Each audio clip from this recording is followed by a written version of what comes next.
Jadi hari ini kita akan membahas seri kedua dari surat Yohanes yang pertama.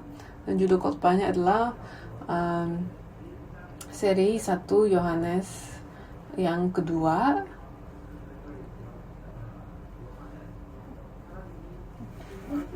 Untuk mengenal dan untuk mengasihi. Dan dalam pasal 1, Yohanes telah mengajarkan bahwa Allah adalah terang, dan mereka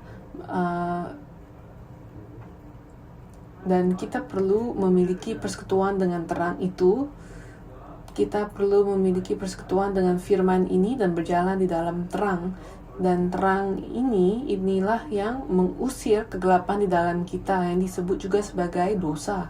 Jadi itulah mengapa ketika kita memiliki persekutuan dengan firman seperti kita sekarang ini, dosa-dosa kita sedang diampuni. Itulah kesimpulan dari pasal 1, yaitu dosa kita telah diampuni ketika kita berjalan di dalam terang.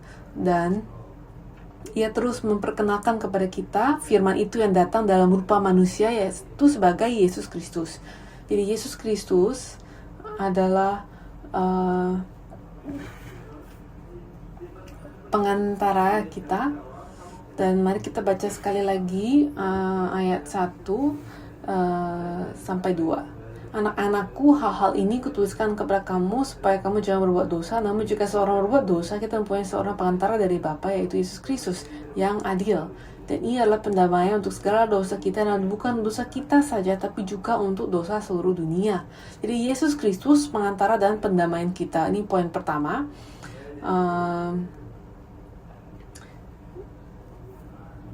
Rasul Paulus ketika dia berbicara tentang dosa, dia pertama-tama menyebut kita sebagai anak-anak, dan dia tidak berkata kamu telah berdosa maka kamu tidak memiliki harapan, dan dia juga tidak berkata kamu berada di bawah kasih karunia, jadi dosa tidak menjadi masalah. Tapi dia berkata bahwa semua orang berdosa, tidak ada seorang pun yang hidup tanpa dosa. Tapi jikalau seorang berdosa, maka kita memerlukan seorang pengantara. Dan kita memiliki pengantara itu. Namanya adalah Yesus Kristus yang benar. Dan ia berkata dari awal, ia berkata bahwa ia menulis ini agar kita tidak berdosa. Dikatakan hal-hal ini kutuliskan kepada kamu supaya kamu jangan berbuat dosa, dan agar kita tidak berbuat dosa maka kita memerlukan pengantara kita. Dikatakan juga namun jika seorang berbuat dosa, kita mempunyai seorang pengantara dari Bapa, yaitu Yesus Kristus. Jadi kita dapat jatuh di dalam dosa, kita dapat berbuat kesalahan, tetapi dia berkata bahwa kita tidak bisa nyaman dengan hal itu. Ketika kita menumpahkan secangkir susu, kita tidak dapat mengabaikan, kan? Kita mau melapnya dan membersihkannya, kan? Apakah di antara kalian di sini ada yang berkata, "Oh, saya menuangkan susu, saya menumpahkan susu, biarin saja"? Tidak ada, kan? Kita semua mau membersihkannya, kan? Dan Rasul Paulus berkata sama dengan dosa. Kita tidak memiliki kuasa untuk membersihkan dosa-dosa kita, maka kita memerlukan pengantara kita, tapi kita mau membersihkannya, kan? Dan pengantara dalam bahasa Yunani adalah parakletos, dan dalam Injil Yohanes kata ini digunakan untuk menyebut Roh Kudus. Dan kalau kita lihat Yohanes 14 ayat 16 dikatakan, aku akan minta kepada Bapa dan ia akan memberikan kepadamu seorang penolong yang lain supaya ia menyertai kamu selama-lamanya. Jadi ia menyebut Roh Kudus sebagai penolong yang akan berdiam bersamamu dan menolongmu. Dan Rasul Paulus juga menyebut Yesus Kristus dengan judul yang sama, yaitu Parakletos, sang penolong. Dan kita adalah seperti orang-orang berdosa di dalam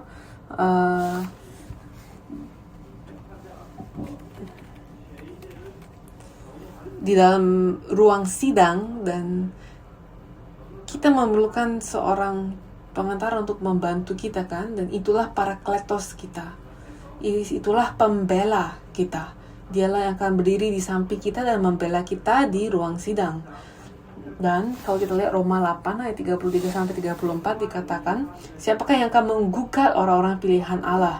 Allah yang membenarkan mereka. Siapakah yang akan menghukum mereka? Kristus Yesus yang telah mati, bahkan lebih lagi yang telah bangkit, yang juga duduk di sebelah kanan Allah, yang malah menjadi pembela bagi kita.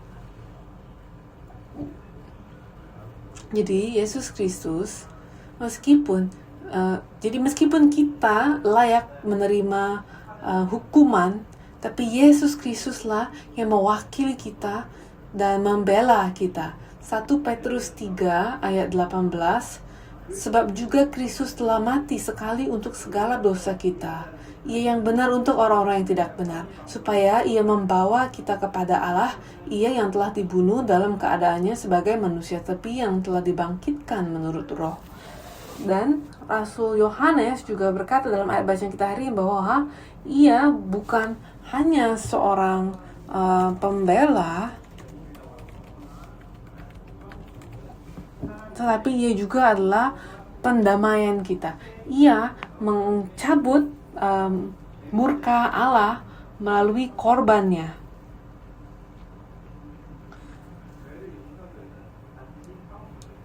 Jadi coba kita kembali ke contoh ruang sidang.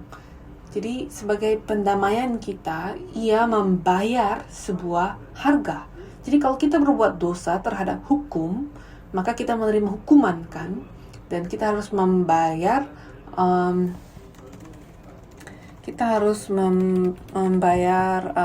sebuah penalti, barulah hukuman itu dicabut daripada kita kan. Dan Yesus adalah pembela kita, dan dia membela kita dengan membayar penalti itu untuk kita. Dan apa harga dari penalti tersebut? Pengampunan ini memerlukan sebuah penebusan. Dan Yesus dapat membela kita karena hanya Ia yang dapat membayar penalti ini. Dan Ia melakukan itu, dan sepanjang Alkitab, terutama dalam kitab Imamat, itu memberitahu kita bahwa apa yang perlu kitab Imamat banyak memberitahu kita apa yang perlu kita bayar untuk lepas dari hukuman itu. Dan itu semua menunjuk kepada sebuah korban, ya kan? Dan semua korban ini menunjuk kepada Yesus Kristus. Ibrani 9 ayat 12. Dan Ia telah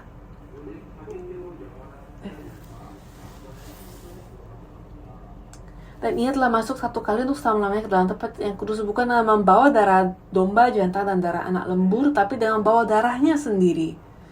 Dan itu seharusnya adalah darah kita, tapi Yesus membayarnya dengan hidupnya yang jauh lebih baik, karena hidupnya, darahnya tidak memiliki dosa seperti hidup kita. Dan analogisnya, sebagai contoh, misalnya saya menyeberang dengan sembarangan, dan berapa penalti yang harus saya bayar jika saya menyeberang dengan sembarangan. Dan mungkin kita, dalam contoh ini, katalah, wah, saya tidak tahu bahwa saya akan kena penalti atau denda kalau saya nyeberang dengan sembarangan.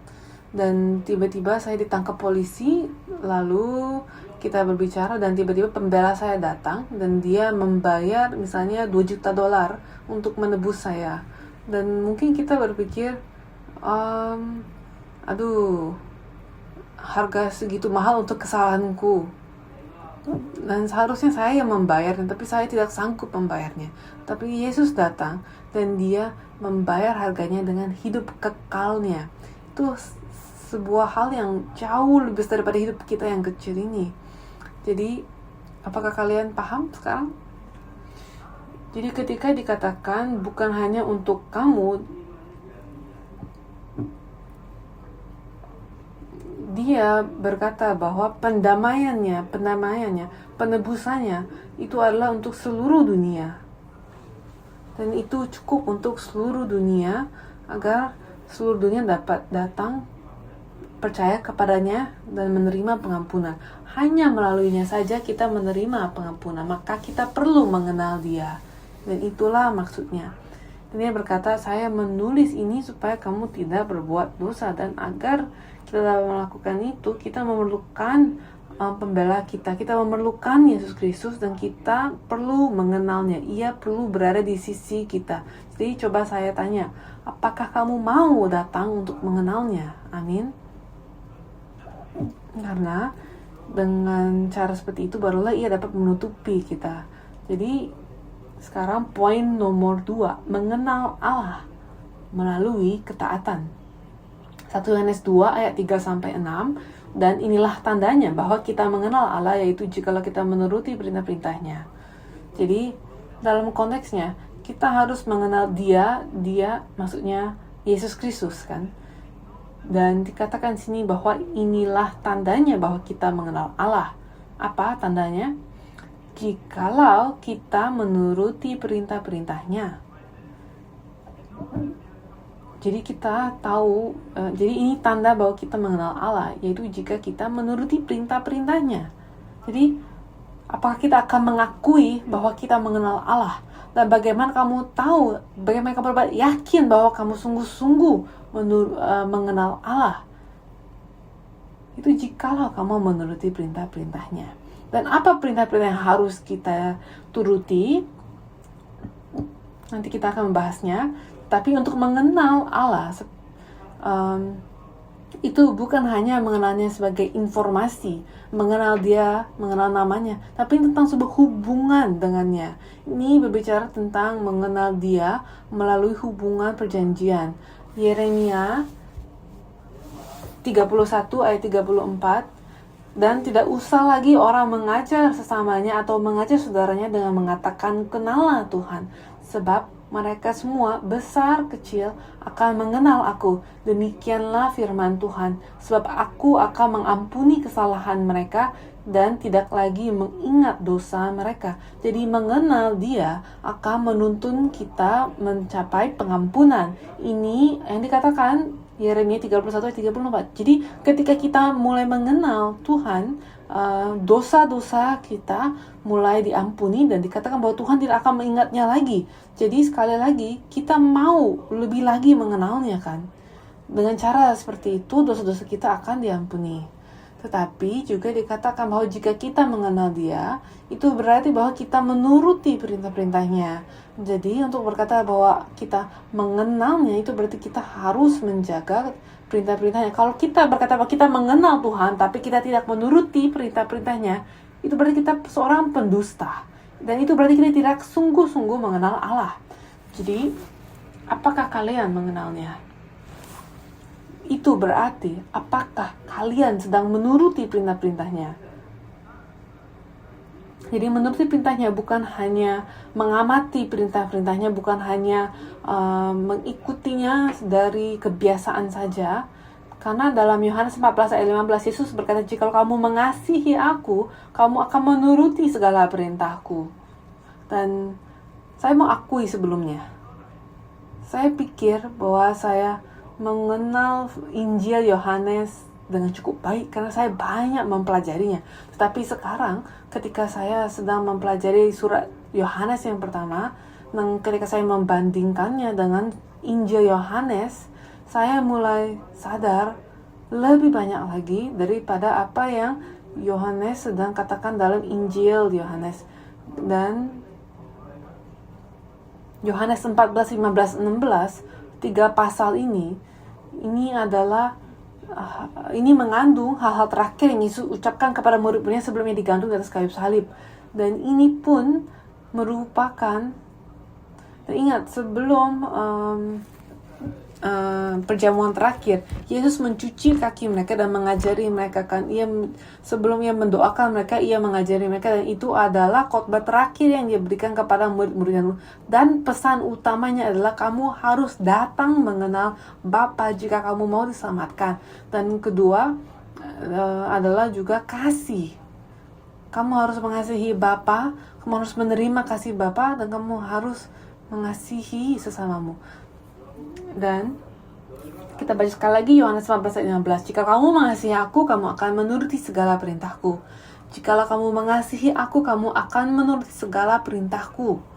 Dan pikirkan, ketika kita mendengar perintah-perintah, kita membayangkan 10 perintah Allah, hal-hal yang jangan kita lakukan, yang perlu kita lakukan, dan kita semua tidak suka peraturan kan. Dan kita memiliki sebuah jarak dengan kata perintah. Kita merasa kata perintah itu sebuah kata yang tidak baik, ya kan? Kita ada perasaan gak enak ketika kita melihat kata perintah. Tapi Yesus menjelaskan apa itu sesungguhnya perintah-perintahnya. Itu jika kamu mengasihi Allah, kamu akan menuruti perintahnya. Jadi bayangkan sekarang, siapa yang kamu kasihi? Siapa yang kamu kasihi dalam hidupmu sekarang? Bayangkan siapa orang itu yang kamu kasihi.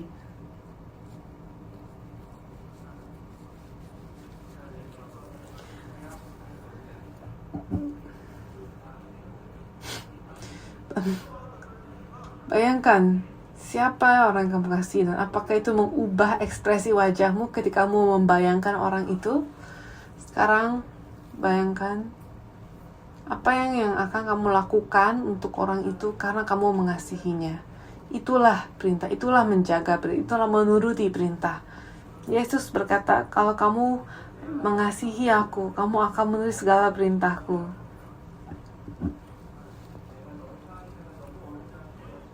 Dan jadi menuruti perintahnya itu berarti menurutinya dengan penuh sukacita karena hatimu penuh akan kasih akannya. 1 Yohanes 3:23. Dan inilah perintahnya itu, supaya kita percaya akan nama Yesus Kristus anaknya, dan supaya kita saling mengasihi sesuai dengan perintah yang diberikan Kristus kepada kita. Jadi mengasihi Allah dan mengasihi sesama, itulah kesimpulan 10 perintah. Dan ketaatan yang sejati datang daripada kasih, datang dari kasih dan menghasilkan kasih. Dan sekali lagi 1 Yohanes 2 ayat 4 dikatakan, barang siapa berkata aku mengenal dia tetapi ia tidak menuruti perintahnya, ia adalah seorang pendusta dan di dalamnya tidak ada kebenaran. Itu berarti orang ini tidak akan dosa-dosa orang ini tidak akan diampuni. Jadi apa yang datang terlebih dahulu? Menuruti perintah atau menerima kasih? Yang mana yang dahuluan? Apakah kalian melihat hubungannya? Dikatakan bahwa kita perlu diampuni atas dosa-dosa kita kan? Tetapi agar dosa-dosa kita diampuni, kita harus mengenalnya. Dan untuk mengenalnya, ketika kita sungguh-sungguh mengenalnya, kita menuruti perintahnya. Dan setelah itu dia mengubah kita bahwa ketika kita menuruti perintahnya, maka kita memiliki kasihnya. Jadi apa kalian melihat alirannya? Kita memerlukan pengampunan. Agar kita diampuni, kita harus mengenalnya. Dan ketika kita mengenalnya, kita akan menuruti perintahnya. Dan ketika kita menuruti perintah, kita memiliki kasihnya. Jadi mengenal dia dan mengasihinya saling berhubungan dengan menuruti perintah-perintahnya. Dan dikatakan juga, kalau kita memiliki itu, kalau kita menuruti perintah-perintah, kalau kita menyimpan firman-Nya, maka kasih Allah telah sungguh-sungguh sempurna di dalam kamu. 1 Yohanes 2 ayat 5 dikatakan, tetapi barang siapa menuruti firman-Nya, di dalam orang itu sungguh sudah sempurna kasih Allah. Dengan itulah kita ketahui bahwa kita ada di dalam Dia. Jadi sempurna tidak berarti bahwa kita tanpa dosa. Sempurna berarti bahwa kasih-Nya telah tergenapi, dosa-dosamu telah diampuni.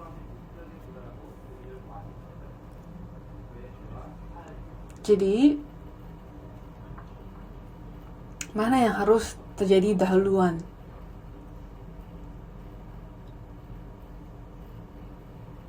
Coba kita bahas sekali lagi.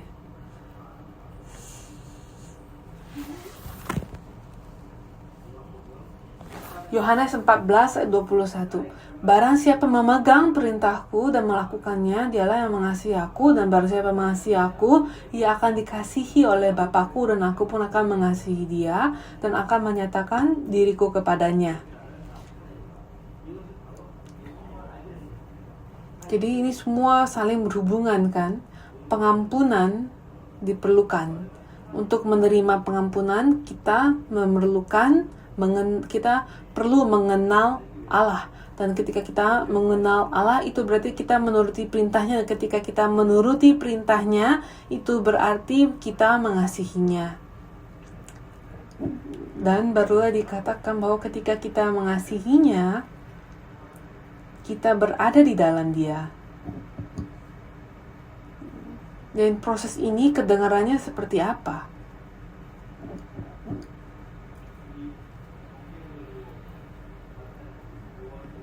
Proses ini kedengarannya ini seperti proses jatuh cinta.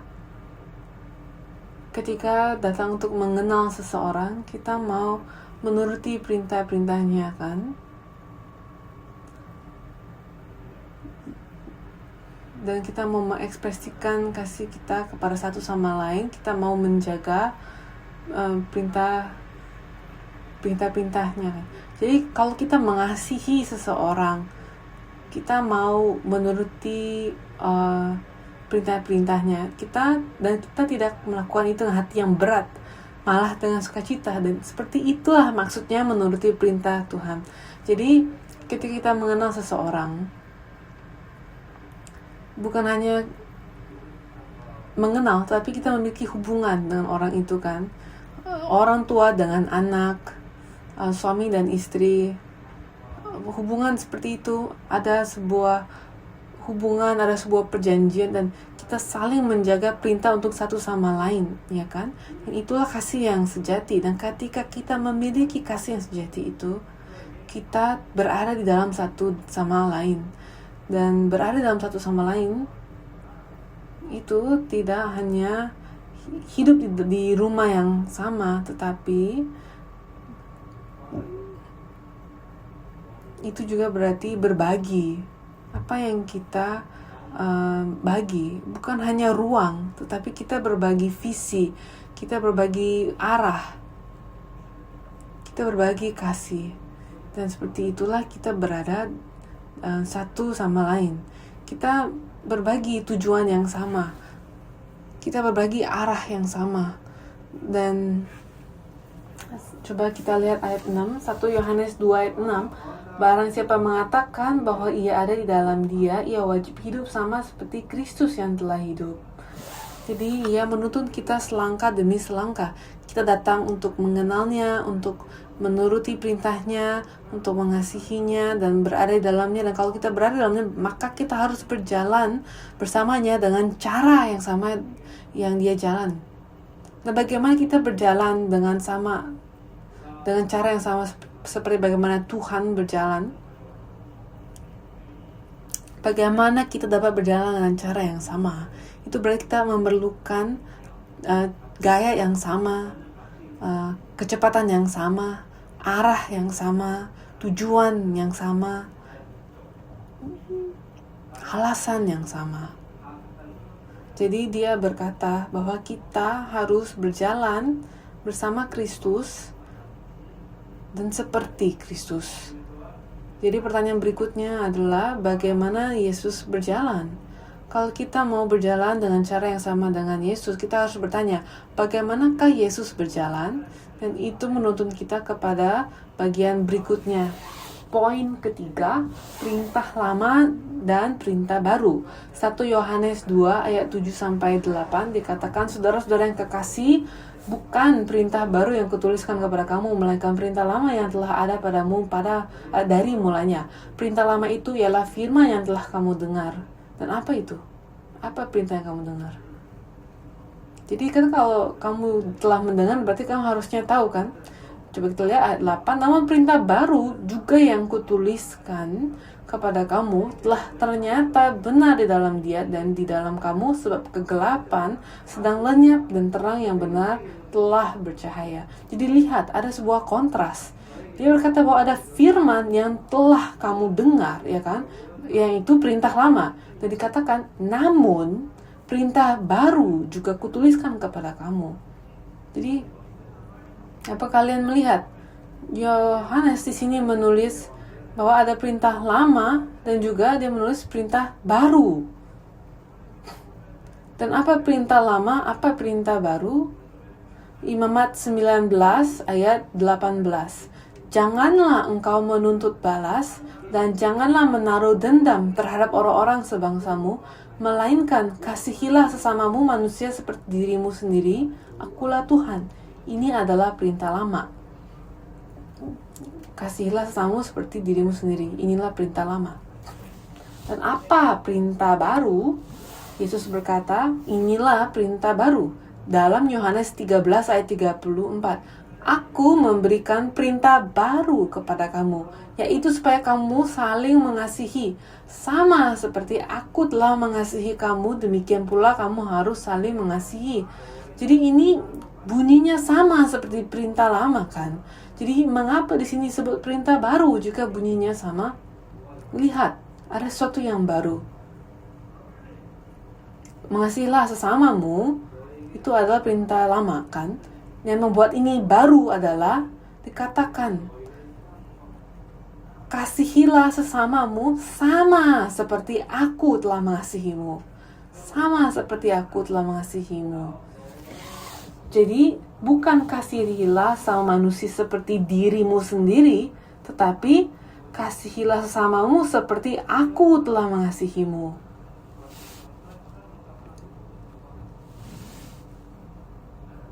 Dan dengan cara seperti itu, kegelapan akan lenyap dan terang datang.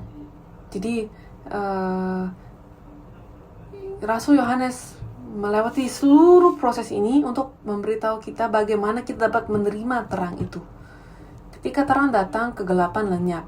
Ketika firman datang, dosa kita pergi.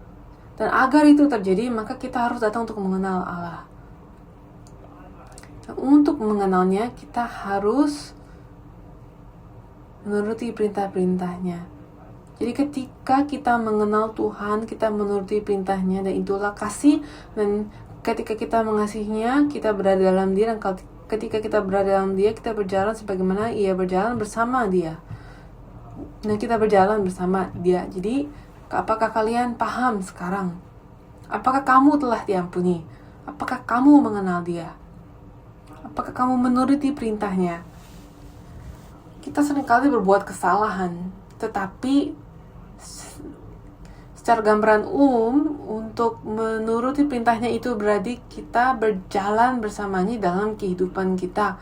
Apakah kita sedang berusaha untuk berjalan sebagaimana Tuhan berjalan? Saya percaya kamu dan saya berada di sini hari ini karena kita sedang berusaha untuk berjalan bersama Dia dan berjalan seperti Dia. Jadi kiranya Tuhan membantu kita untuk berjalan bersama Dia dan mengikutinya selangkah demi selangkah dan berjalan sama seperti Yesus. Bagaimana Yesus berjalan? Kesimpulan, 1 Yohanes pasal 2 ayat 9-11. Barang siapa berkata bahwa ia berada dalam terang tetapi ia membenci saudaranya, ia berada di dalam kegelapan sampai sekarang. Barang siapa mengasihi saudaranya, ia tetap berada di dalam terang, dan di dalam dia tidak ada penyesatan. Tetapi barang siapa membenci saudaranya, ia berada dalam kegelapan dan hidup di dalam kegelapan. Ia tidak tahu kemana ia pergi, karena kegelapan itu telah membutakan matanya.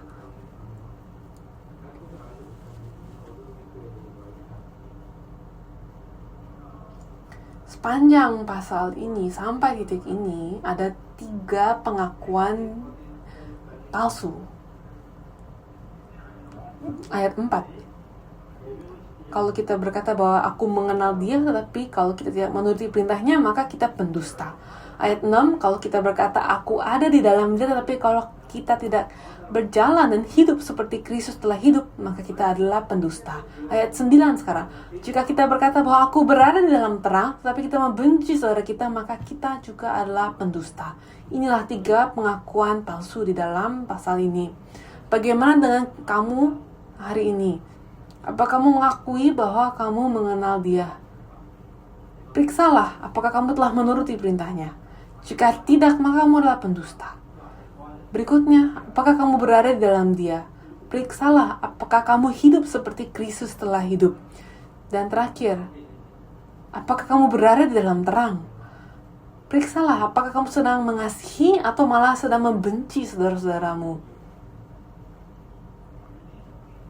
Dan pengakuan-pengakuan ini, aku mengenal dia, aku ada di dalam dia, dan aku berada di dalam terang.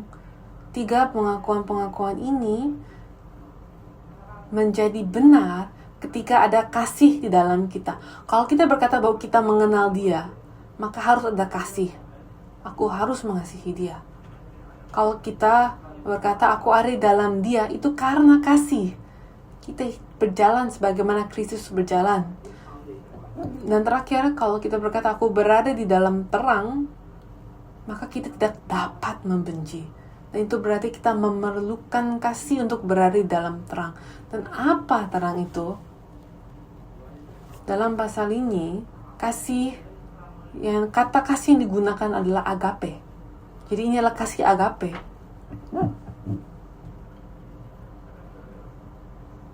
Dan saya sadar bahwa saya tidak dapat menjelaskan kasih ini dengan benar. Bagaimana kita berjalan seperti Yesus? Karena Yesus berjalan di dalam kasih. Maka saya berdoa tadi pagi, Bapa, bantulah aku untuk mengasihi bagaimana kita dapat berjalan seperti Yesus. Saya tidak dapat berkata bahwa saya sungguh-sungguh memahaminya, tapi ketika saya memasuki ruangan ini hari ini, dan saya melihat orang-orang bersiap-siap, dan saya melihat banyak yang sedang mempersiapkan ibadah, dan saya melihat orang-orang di sini, mereka sedang melakukan apa di sini. Pada hari Minggu pagi, mereka tidak dibayar untuk di sini, tapi mereka memiliki kasih. Ini adalah versi miniatur dari kasih. Orang-orang di sini, mereka tidak dipaksa untuk di sini. Mereka bukan di sini karena ini tugas mereka. Tapi saya percaya mereka semua di sini karena mereka mengasihi Allah. Saya percaya dimanapun kamu berada di sini hari ini, menerjemah, bernyanyi, melakukan multimedia, apapun, itu karena Allah telah mengasihimu terlebih dahulu. Dan tadi pagi saya melihat, saya datang, ada orang baru datang, dan mereka mau memberikan sebuah persembahan yang besar. Dan saya bukan mau menyebut ini sebagai persembahan yang luar biasa, tapi saya mau memerlukan kisah ini yang terjadi tadi pagi, karena ini adalah jawaban untuk doa saya. Mereka mau memberikan persembahan yang begitu besar karena mereka mengasihi Allah, karena mereka telah menerima kasih Allah, dan itulah berjalan. Dan seringkali kita memiliki permasalahan dengan hubungan kita satu sama lain kan, dan saat itu kita harus ingat bahwa kita harus mengasihi sesama kita. Yesus mengasihi dengan mengorbankan dirinya. Jadi ketaatan ini, menuruti perintah ini, mengasihi sesama kita ini, ketika kita melakukan itu, kita tidak menerima pengampunan, kita tidak menerima keselamatan dari melakukan itu, tapi kita melakukan itu karena kita telah menerima pengampunan, karena kita telah menerima keselamatan, karena kita telah mengenal Dia, dan karena Ia mengenal kita. Amin. Jadi marilah kita berada di dalam terang, dan marilah kita menetap di dalam terang firman Allah. Dan ketika kita berada di dalam terang firman Allah ini, kita akan mengenal Dia, mengasihinya, dan berjalan dengan arah yang sama dan cara yang sama dengan Dia. Dan dengan cara seperti itu, kita akan mulai mengasihi sesama kita dengan kasih agape, yang berarti kasih yang memerlukan korban kita, yang memerlukan pengorbanan kita.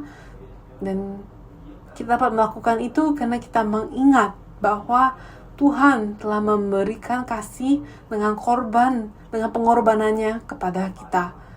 Kita memiliki begitu banyak kasih yang diberikan kepada kita. Jadi gunakanlah itu.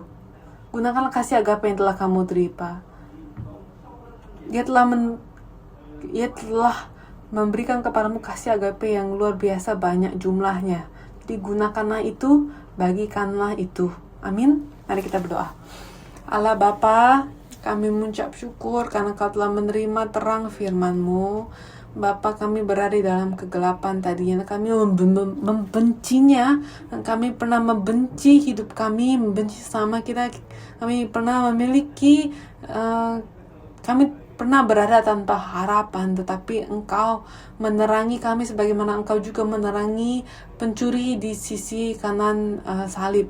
Bapa, bantulah kami untuk menerima kasih-Mu, bantulah kami untuk berjalan bersama-Mu. Bapa, kami mau berjalan bersama-Mu, kami mau berada di dalam-Mu, dan kami mau mengikuti setiap langkah-Mu.